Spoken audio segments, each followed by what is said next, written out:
Incoming! Think about being 17 years old in the summer of 1981, sitting in a dark theater, watching a man with absolutely no plan, no discipline, and no apparent reason to be in the military give the greatest motivational speech in the history of the United States Army. And feeling somewhere in your chest that this man, this specific, irreverent, completely unqualified man, was the most free person you had ever seen on screen. That is Bill Murray in Stripes. And the story behind it changes how you see everything that came after. This film was never meant to be Bill Murray's. It was built for two completely different people and stalled out when they demanded control. Murray stepped in. Ramis followed only because Murray refused to do it without him. And the rehearsal that happened on that army base in Kentucky in 1980, the shorthand they built between takes, the improvisation muscle they developed scene by scene, became the foundation of the most beloved comedy they would ever make together. That story is at number 1. But first, the army barbers who shaved the cast's heads were real. Nobody told the actors they were coming, and Bill Murray hit himself in the crotch with a suitcase and the camera kept rolling. Let's go. Number 10. It was written for Cheech and Chong. They killed it before it started. Conceived by director Ivan Reitman as a vehicle for Cheech Marin and Tommy Chong, Stripes stalled out in its original incarnation when the comedy team wanted to exert creative control. Rather than letting the project die, Reitman and co-writers Len Blum and Dan Goldberg reworked it to suit Bill Murray. Cheech and Chong wanted ownership of the creative decisions. Reitman said no, the project collapsed. And Reitman sat with a dead script about 2 unlikely army recruits and started over. He thought about who could carry the specific energy the film needed. The irreverence, the charm, the specific quality of someone who can be completely wrong about everything and still be the most interesting person in the room. He thought about Bill Murray. He rebuilt the script around him, and then, because Murray came with conditions, everything that followed became possible. The first condition was non-negotiable, and the studio did not see it coming. Number 9. Murray refused to do it without Ramis. Ramis didn't even want to be in it. According to Ivan Reitman, Bill Murray insisted that Harold Ramis be cast in the film for 2 reasons. First, Ramis was his longtime friend in real life. Second, Ramis could help Murray rewrite dialogue and improvise on the spot. Harold Ramis was originally reluctant to appear in the film. Dennis Quaid had already auditioned for the role of Russell. Quaid wanted it. Ramis didn't. Murray didn't care what either of them wanted. He told Reitman simply, no Ramis, no Murray. The studio had a choice between one bankable comedian or none. They chose one. Ramis accepted. Quaid ended up appearing as an extra in the graduation scene. The man who had been cast, watching the person he was replaced by get his role, sitting in the background of the final scene, Dennis Quaid, in a crowd. While Harold Ramis, who didn't even want to be there, delivered lines that would define both their careers. And then the army arrived on set, and nobody warned the cast. Number 8, the army barbers were real. The cast had no idea. When the soldiers were getting their heads shaved before basic training, the cast was unaware that real army barbers would actually be shaving their heads. Not prop barbers, not production assistants with clippers. Real U.S. Army barbers, brought in without any announcement to the cast, who proceeded to shave their heads the way army barbers shave heads, efficiently, completely, without sentiment. The reactions you see on screen, the surprise, the horror, the gradual resignation, are real. Nobody performed shock. Shock was the only available response. Reitman watched from behind the monitors and let it run. The most authentic moment of military transformation in the film happened because the director kept a secret until the clippers were already moving. And then Murray hit himself in a place that could not be scripted. Number 7, Oh My Balls was completely real. The camera never stopped. According to Ivan Reitman, the moment when Murray was putting a dowager's luggage in the trunk of his cab, he accidentally hit himself in the crotch. When he said, "Oh my balls," it was a completely genuine reaction. One of the most quoted opening lines in the film, a line that sets up Murray's entire character, the man to whom things happen, who observes his own suffering with a specific kind of weary comedy, was not written by anyone. It was not planned by anyone. Bill Murray hit himself in the genitals with a piece of luggage and said the first thing that came out of his mouth. The camera was still rolling. Reitman watched the playback and kept it.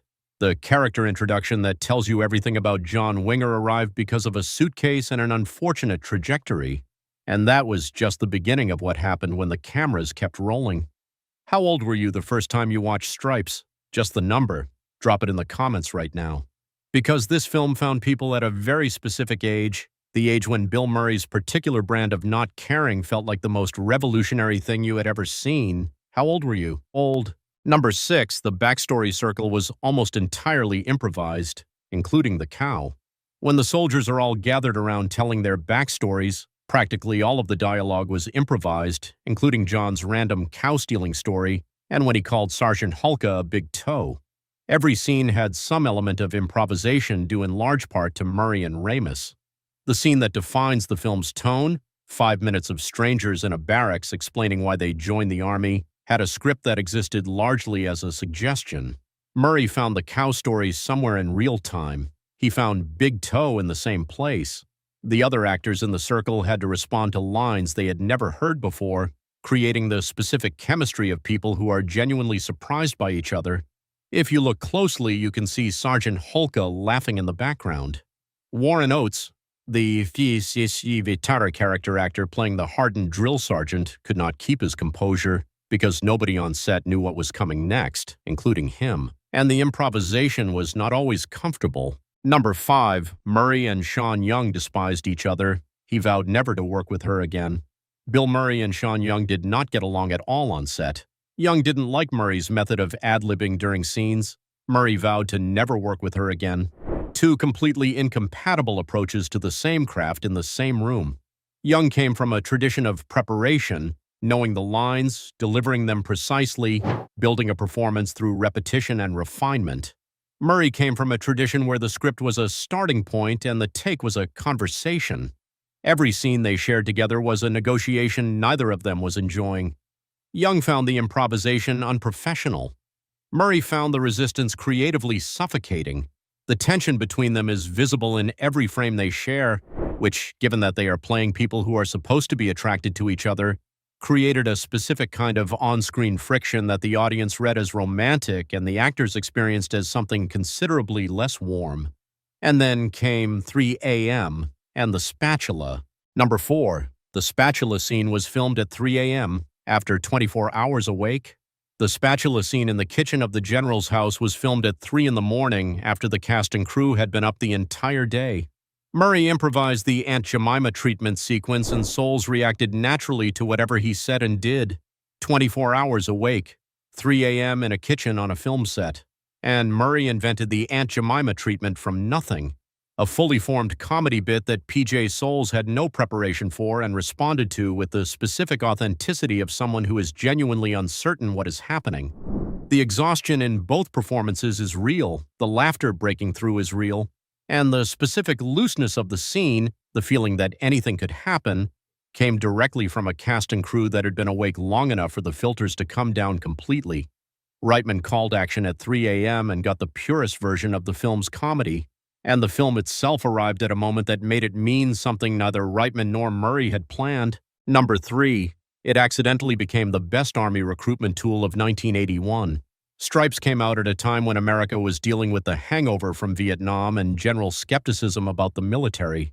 Army recruitment numbers were struggling. The all-volunteer military was having difficulty finding candidates who believed service was worth their time.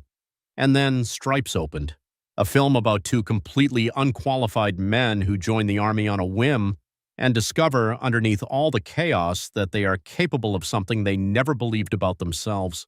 The U.S. Army reported a measurable increase in recruitment inquiries in the weeks following Stripes' release.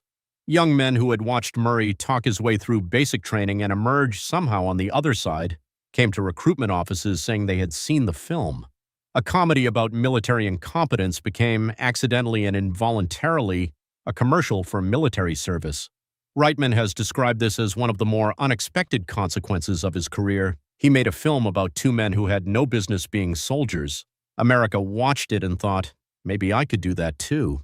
And the 3 men who made it were about to do something much larger. Number 2, the cast of Ghostbusters was assembled here 3 years before Ghostbusters existed. Reitman, Murray, Ramis. The director and two lead actors of Ghostbusters, one of the greatest comedies of the 1980s, found each other's rhythm entirely on Stripes. The trust between Murray and Ramis, the specific way Reitman directed Murray, giving him space to invent while keeping the story moving. The shorthand that made Ghostbusters feel like something built by people who had worked together forever, because they had. Not on Ghostbusters, here, on an army base in Kentucky in 1980. 3 years before anyone knew what a proton pack was, Ramis wrote Ghostbusters with Dan Aykroyd. Reitman directed it. Murray starred in it. Every creative decision that made it work, the trust, the improvisation latitude, the specific way the trio operated together, was developed during Stripes. The rehearsal for one of the most beloved films of the decade was this film, and the people who watched Stripes in 1981 were watching something they didn't know they were watching, and then Ramis died, and Murray came with donuts, and 4 words at the Oscars said everything. Number 1, the rehearsal for Ghostbusters, and what it cost in the end. Murray insisted Ramis be in Stripes. Ramis didn't want to be there. Murray won. And what followed, 2 years of Reitman, Murray, and Ramis working together across Stripes and then Ghostbusters, built one of the most important creative partnerships in 1980s comedy. They understood each other. They trusted each other. They knew how to make the other one better. And then it broke. Groundhog Day, 1993. Something went wrong on that set between Murray and Ramis, something that neither of them fully explained publicly, and they stopped speaking. 21 years of silence. While the films they made together kept playing, kept being watched, kept being quoted by people who had no idea the two men at the center of them were not on speaking terms. Murray showed up at Ramis's house in 2013 with a box of donuts. Ramis was in a wheelchair. They spent a few hours together. 6 weeks later, Ramis was dead. At the Academy Awards in 4 words, unrehearsed. "Oh, we forgot one. Harold Ramis." The whole thing started here, in Kentucky, with a script that was supposed to be Cheech and Chong's, and a friendship that Murray refused to make the film without, that is Stripes, and everything it was the beginning of. Tell us in the comments, what is the first Stripes moment that comes back to you?